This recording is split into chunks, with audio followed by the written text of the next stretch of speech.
Hello everyone, this is Yoko.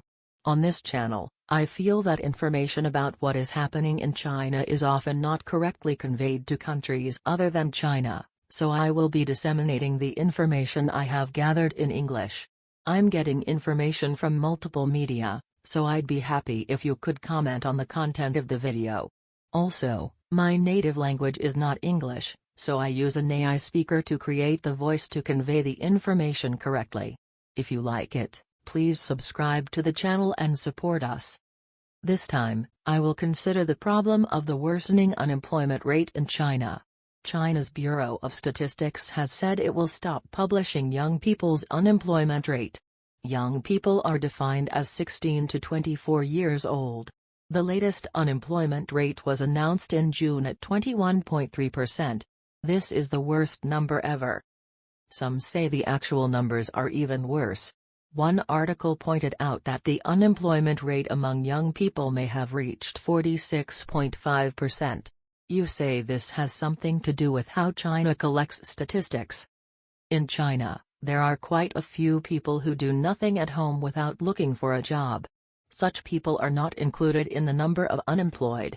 According to current Chinese statistics, the unemployment rate may have reached 46.5%, including the number of people who have not found a job and are staying at home. This is a story published by a Peking University scholar in an online article, but it was deleted shortly after publishing the article, as this information is inconvenient for the Xi Jinping administration. The actual situation of unemployment in China, especially among young people, seems to be much worse than the official announcement by the Bureau of Statistics. The unemployment problem is a big problem in itself, but it is also a major negative factor for Chinese society and the Chinese economy in the long run. China has a declining birth rate and an aging population, and the proportion of retired people is increasing. Since these people are not working, they do not create wealth. Looking at China as a whole, the problem of the declining birth rate and aging population is that even if all the people who create wealth find employment, they cannot support the retired people. If many young people are unemployed despite the declining birth rate, new graduates will not be able to find a job in the same way next year. In other words, people who do not have the skills to work will overflow more and more. For those who cannot find a job, this is a problem right in front of them. But in the long run, it will destabilize Chinese society and lead to the decline of the Chinese economy. This effect only becomes apparent as time passes, so by the time this effect becomes clearly visible, the situation will be irreversible. The current reality in China is that no effective countermeasures have been found. I think the story so far is something that many people are aware of. This time, I would like to talk about politics related to the unemployment rate. As many of you know, the Xi Jinping administration has repeatedly insisted that solving the unemployment problem is a priority issue. In one article, it was written that Xi Jinping was the subject and that employment was the biggest civil administration issue. This is an article from March this year, but I didn't suddenly say it, and I've been announcing the same thing repeatedly for a long time. In an article in June last year, it was reported that Xi Jinping said that employment is the greatest civil policy. In China, there is a perception that resolving the unemployment problem is a major issue for the Xi Jinping administration. When Xi Jinping says that it is a serious issue for the administration, local Communist Party officials will give figures that are convenient for Xi Jinping. This is said to be one of the mechanisms behind China's GDP growth. China's GDP is aggregating figures from each region, and the Xi Jinping administration has for a time advertised that China's GDP is growing rapidly. Therefore, local executives speculate and create figures that are interpretable as much as possible, and in some cases, interpretatively unreasonable, and say, the GDP of this region under my jurisdiction is growing. We are reporting that China's GDP is said to be an incorrect number. It's not just GDP. For example, the Xi Jinping administration has said that one of its tasks is to eliminate poverty from China. Local government officials across China report that poverty is gone, with the same speculation as GDP.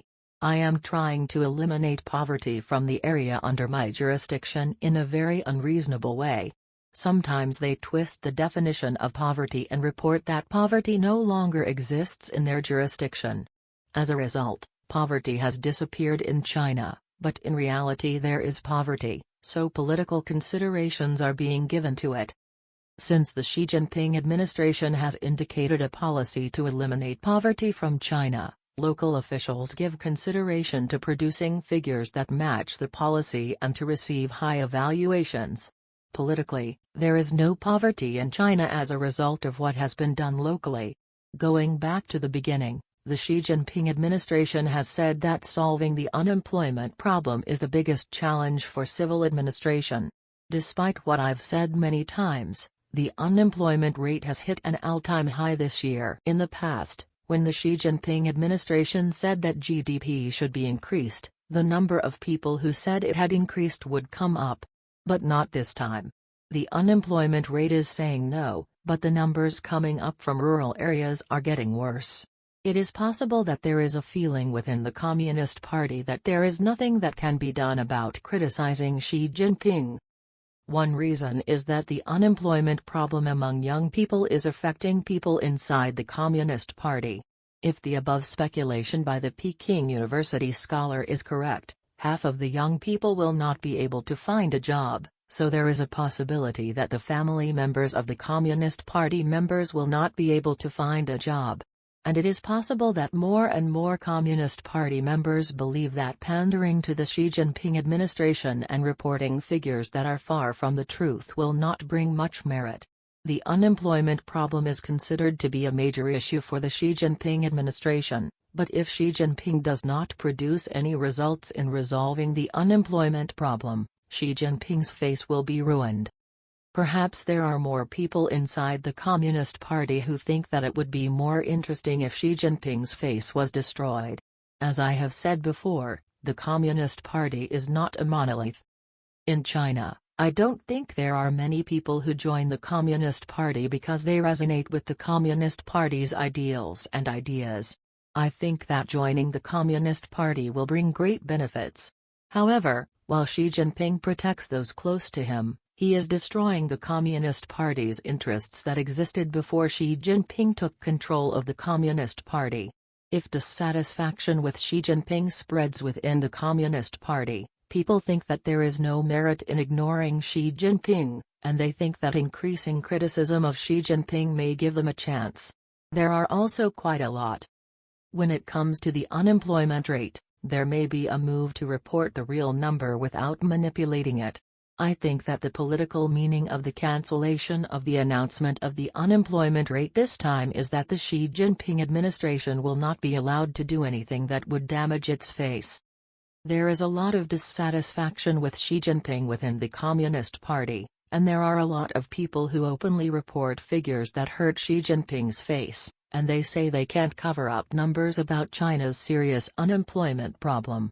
I think this is the reason why I decided to stop the announcement itself, because I can't announce it. That's all for now. See you next time.